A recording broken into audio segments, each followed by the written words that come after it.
বা কি বলে? রাসূলুল্লাহ সাল্লাল্লাহু আলাইহি ওয়াসাল্লাম বলেছেন, বিড়াল নাপাক নয়, এটা তোমাদের আশেপাশে ঘন ঘন বিচরণকারী প্রাণী। আবু দাউদ ৭৫, তিরমিজি ৯২। আল্লাহর রাসূলের প্রিয় সাহাবী আব্দুর রহমান রাদিয়াল্লাহু তাআলা আনহু তিনি জামার ভেতরে পোষা বিড়াল নিয়ে ঘোরাফেরা করতেন।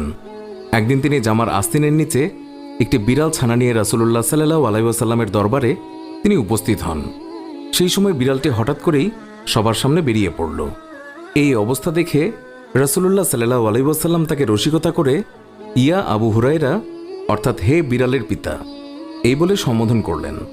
এরপর থেকেই তিনি মূল নামের চেয়ে আবু হুরায়রা নামে বেশি খ্যাতি লাভ করলেন।